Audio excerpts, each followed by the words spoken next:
അറിയില്ല. വളരെ സന്തോഷത്തിലാണ് ഇവിടെ നിൽക്കുന്നത്.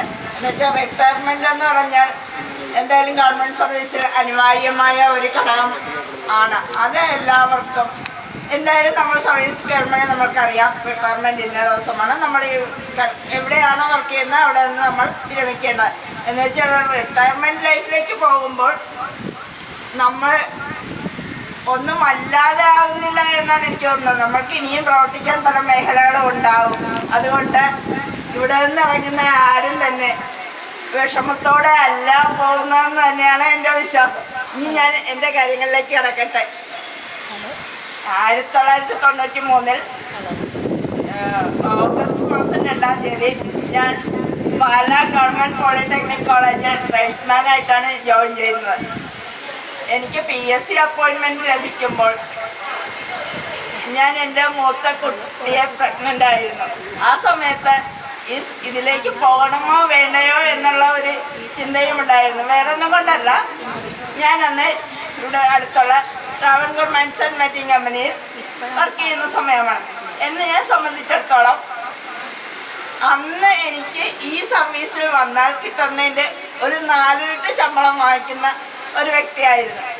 എന്നാലും ഞാൻ ആലോചിച്ചപ്പോൾ എനിക്കുണ്ടാകുന്ന കുട്ടിക്കും എൻ്റെ കുടുംബത്തിനെയും കൂടുതൽ സമയം സംരക്ഷിക്കാൻ എനിക്ക് ഈ അധ്യായം തന്നെയായിരിക്കുന്നത്. വേറെ ഒന്നുമല്ല ഞാൻ കരുതിയത്. വെക്കേഷൻ ലഭിക്കുമല്ലോ എന്നുള്ള ഒരു കാരണത്താൽ മാത്രമാണ് ഞാനതിൽ ജോയിൻ ചെയ്തത്. അതിന് കാരണമുണ്ട്. ഞാൻ PSC ഇൻ്റർവ്യൂവിന് ചെല്ലുമ്പോൾ അവിടെ എന്നോട് ഇൻ്റർവ്യൂ ബോർഡിലുണ്ടായിരുന്ന ഒരാൾ ചോദിച്ചു, നിങ്ങൾ എന്തിനാണ് ഇതിലേക്ക് വന്നത്? നല്ലൊരു സ്ഥാപനത്തിൽ നല്ല സാലറിയിൽ വർക്ക് ചെയ്യുന്ന നിങ്ങൾക്ക് ഇവിടെ വരണമോ? ജോലിയില്ലാത്ത പലരുമുണ്ട്, അവർക്കായി ഇത് മാറ്റിവെക്കാൻ പാടില്ലേ? പക്ഷെ എനിക്കന്നും എൻ്റെ കുടുംബമാണ് വലുത് എന്നുള്ളത് കൊണ്ട് തന്നെയാണ് ഇതിലേക്ക് എത്തിയത്. ദൈവാനുഗ്രഹം എന്ന് പറയട്ടെ, അന്ന് ആലപ്പുഴ ജില്ലയിലൊരു പോളിടെക്നിക്കിൽ വർക്ക് ചെയ്യാൻ സാധിക്കുകയില്ല എന്ന് തന്നെയാണ് ഞാൻ വിശ്വസിച്ചത്. എൻ്റെ ഭാഗ്യം കൊണ്ട് ചേർത്തലയിലൊരു പോളിടെക്നിക് തുടങ്ങുകയും ഇവിടെ അന്ന് എഴുതിപ്പോയ ബ്രാഞ്ചുകളൊന്നുമല്ലാതെ മാത്യുട്ടി സാറിൻ്റെ ശ്രമപരമായി കമ്പ്യൂട്ടർ ഹാർഡ്വെയർ എന്ന് പറയുന്ന ഒരു ബ്രാഞ്ച് വരികയും എനിക്ക് ഇവിടെ വന്ന് ജോയിൻ ചെയ്യാൻ സാധിക്കുകയും ചെയ്തു.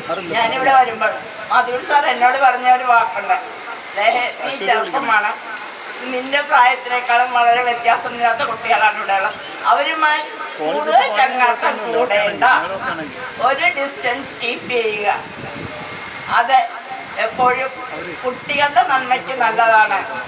അതുകൊണ്ടായിരിക്കണം ഞാൻ പലപ്പോഴും കുറച്ച് ഡിസ്റ്റൻസ് കുട്ടികളുടെ നിന്ന് കീപ്പ് ചെയ്തിട്ടുണ്ട്. അത് അവർക്ക് വേണ്ടി തന്നെയാണ്. പിന്നെ ചേർത്തല പോളിടെക്നിക് എനിക്ക് കുടുംബം തന്നെയാണ്. വേറെ ഒന്നുമല്ല, ഞാൻ എൻ്റെ ജീവിതത്തിൽ ഭൂരിപക്ഷം സമയവും ചെലവഴിച്ചത് ഇവിടെ തന്നെയാണ്. അതുകൊണ്ട് ഇവിടെയുള്ള ഓരോരുത്തരും ഇതിനു മുമ്പ് കടന്നു പോയിട്ടുള്ള ആളുകളായാലും എല്ലാവരും എനിക്ക് എൻ്റെ കുടുംബാംഗങ്ങൾ തന്നെയാണ്. പക്ഷെ വിഷമങ്ങളുണ്ട്. വിഷമം പറയുന്നല്ല, ഇന്ന് ഈ വേദി പങ്കെടുക്കേണ്ട ഒരാളുണ്ടായിരുന്നു, TD ബാബു സാർ.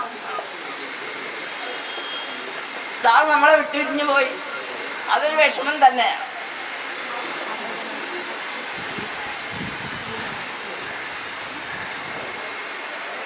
പിന്നെ എനിക്ക് എന്തോ ചെയ്യാൻ പറ്റിയിട്ടില്ല. അഡ്മിഷൻ വർക്കിൽ നന്നായി ഞാൻ ചെയ്തു എന്ന് എല്ലാവരും പറയുന്നെങ്കിൽ അതിന് പിന്നിൽ എനിക്ക് മാത്യുട്ടി സാറിനോട് തന്നെയാണ് കടപ്പാട്. എന്ന് വെച്ചാൽ പോളിടെക്നിക് എന്താണെന്നോ ഇവിടുത്തെ അഡ്മിഷൻ രീതികൾ എന്താണെന്നോ ഒന്നും അറിയാതിരുന്ന എന്നെ അതിൻ്റെ എല്ലാ ഭാഗങ്ങളും വ്യക്തമായി പറഞ്ഞു തന്ന് പഠിപ്പിച്ചത് കൊണ്ടായിരിക്കണം എനിക്ക് 95 മുതലുള്ള അഡ്മിഷനുകൾ നന്നായി ചെയ്യാൻ സാധിച്ചത്. പിന്നെ അതിനുശേഷം വന്ന എല്ലാ പ്രിൻസിപ്പൾമാരും എന്നെ കൂടെ നിർത്തുകയാണ് ചെയ്തത്. അതുകൊണ്ട് എനിക്ക് എല്ലാ കാര്യങ്ങളിലും അവർക്കൊപ്പം പ്രവർത്തിക്കാൻ സാധിച്ചു എന്നാണ് ഞാൻ വിശ്വസിക്കുന്നത്. ഇനിയുള്ള വരും തലമുറയോട് എനിക്ക് പറയാനുണ്ട്, നിങ്ങൾ എൻ്റെ ജോലി ഇതാണ്, ഞാനൊരു ലെക്ചറാണ് അല്ലെങ്കിൽ ഞാനൊരു HOD ആണ്, ഞാൻ ഇത് മാത്രം ചെയ്താൽ മതി എന്ന് വിചാരിക്കരുത്. ഒരു ഇൻസ്റ്റിറ്റ്യൂഷൻ മുമ്പോട്ട് പോകണമെന്നുണ്ടെങ്കിൽ അതിൻ്റെ പിന്നിൽ ഒത്തിരി കാര്യങ്ങൾ ചെയ്താൽ മാത്രമേ ഈ ഇൻസ്റ്റിറ്റ്യൂഷൻ നന്നായി പോവുകയുള്ളൂ.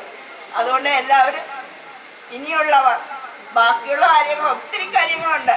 ഇവിടുത്തെ ഇനി അക്രഡിറ്റേഷൻ വർക്കുകളുണ്ട്. അതുപോലെ ഓരോന്നും ഇപ്പം നമ്മുടെ കുട്ടികളുടെ ഉന്നമനത്തിന് ഒത്തിരി വർക്കുകൾ ചെയ്യണം. അത് ചെയ്യാൻ എല്ലാവരും സന്നദ്ധമാകണം. എന്നാൽ മാത്രമേ ഇൻസ്റ്റിറ്റ്യൂഷൻ മുമ്പോട്ട് പോവുകയുള്ളൂ. പിന്നെ എന്താ പറയുക,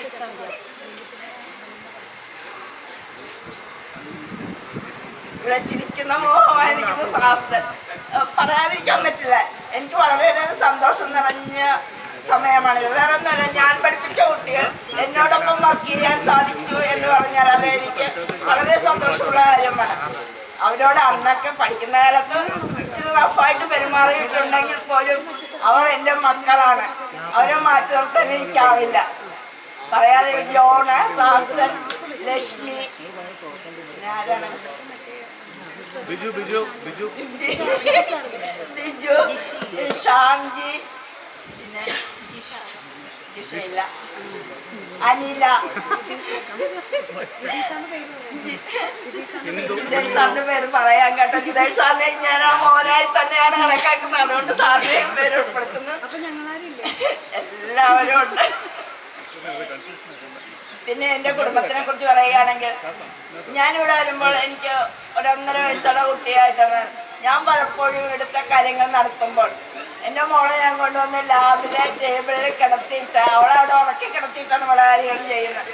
എന്ന് വെച്ചാൽ വീട്ടിൽ നോക്കാൻ ആളില്ലാഞ്ഞിട്ടല്ല, എന്നാലും പലപ്പോഴും കൂടെ കൊണ്ടുവരാറുണ്ട്. അവധി ദിവസങ്ങളിലായാലും ഞാൻ വീട്ടിൽ നിന്ന് മാറി നിൽക്കുന്നുണ്ട്. പിന്നെ അന്നൊക്കെ അഡ്മിഷൻ്റെ വർക്കുകൾ തീരുമ്പോൾ രാത്രിയാകാറുണ്ട്.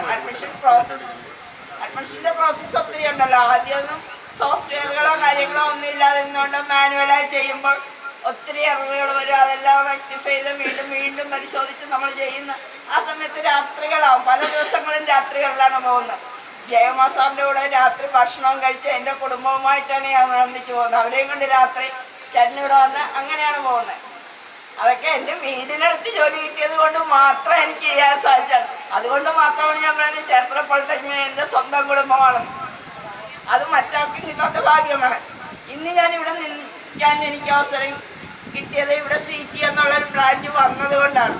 ആ ബ്രാഞ്ച് വരാൻ വേണ്ടിയിട്ട് ഇവിടെ ആദ്യം ദീപ ടീച്ചറിനെ കൊണ്ട്, ജയകുമാർ സാർ ഇവിടെ ഇല്ലായിരുന്നു, ദീപ ടീച്ചറിനെ കൊണ്ടൊരു പ്രപ്പോസൽ കൊടുത്തു.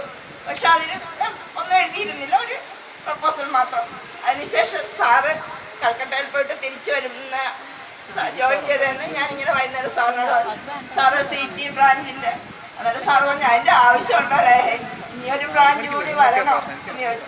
ഇല്ല സാറേ, നമുക്കതുകൂടി വരണ്ടേ എന്ന് പറഞ്ഞ് രാത്രി ഒരു 9:30 സാർ പറഞ്ഞു ഞാൻ JD വിളിച്ച് സംസാരിച്ചിട്ടുണ്ട്, നമുക്ക് CT ബ്രാഞ്ചിൻ്റെ കാര്യങ്ങളുമായിട്ട് മുമ്പോട്ട് പോകാം. സാറിനോട് കൂടി പറയാതെ ഞാൻ രാവിലെ പോയി MLA കണ്ടു, കാര്യങ്ങൾ സംസാരിച്ചു. അന്നേരം MLA തിരുവനന്തപുരം ചോദിച്ചു, എന്തിനു ലേഹ ഈ ആവശ്യമില്ലാത്ത കാര്യങ്ങളിൽ ഇടപെടുന്നു? ലേഹയ്ക്കൊരു ബ്രാഞ്ചില്ലേ, ലേഹയ്ക്ക് ഇവിടെ ഇരുന്നാൽ പോരെ, എന്തിനും ഈ ഒരു ബ്രാഞ്ചാന്ന് ചോദിച്ചു.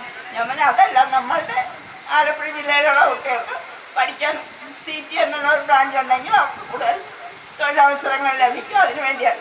എനിക്ക് വേണ്ടിയല്ല, പക്ഷെ സത്യത്തിൽ അത് എനിക്ക് വേണ്ടി തന്നെ ആയിരുന്നു എന്ന് ഞാനിപ്പോൾ ഓർക്കുകയാണ്. എന്നുവെച്ചാൽ CT ബ്രാഞ്ച് വന്നതോടുകൂടി എന്നെ ഇവിടുന്ന് ട്രാൻസ്ഫർ ചെയ്യിക്കുകയും പിന്നെ എനിക്ക് തിരിച്ചു വരാൻ പറ്റിയ CT എന്നുള്ള ഒരു ബ്രാഞ്ച് ഉണ്ടായിരുന്നത് കൊണ്ട് മാത്രമാണ്. അത് അന്നേരം അതുകൊണ്ട് ഞാൻ പറയാൻ അത് എൻ്റെ സ്വന്തം ആവശ്യത്തിന് വേണ്ടി മാത്രം ഉണ്ടായതാണോ എന്ന് പറയാൻ ആഗ്രഹിക്കുന്നു. പിന്നെ ഇന്ന് ഒരു നല്ല ദിവസം, ഓർമ്മയിലെന്നും ഓർത്ത് വയ്ക്കാൻ പറ്റിയൊരു ദിവസം ഞങ്ങളിവിടുന്ന് റിട്ടയറാവുന്ന എല്ലാവർക്കും സമ്മാനിച്ച എൻ്റെ കുടുംബാംഗങ്ങളെ, പ്രത്യേകിച്ച് ദീപ ടീച്ചറിൻ്റെ ഡാൻസ്, അത് ഒരിക്കലും മറക്കാനാവുന്നല്ല.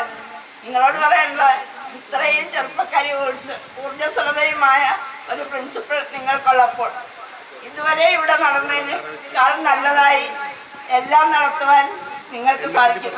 നിങ്ങളെല്ലാവരും ടീച്ചറിനൊപ്പം ഉണ്ടായാൽ മാത്രം മതി.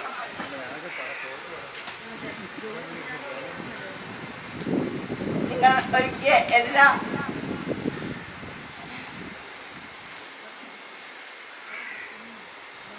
നിങ്ങൾ ഓരോരുത്തരോടും നിങ്ങൾ ഇന്ന് ഞങ്ങൾക്ക് വേണ്ടി ഒരുക്കിയ ഈ ദിവസത്തിന് കടപ്പെട്ടിരിക്കുന്നു. നന്ദി.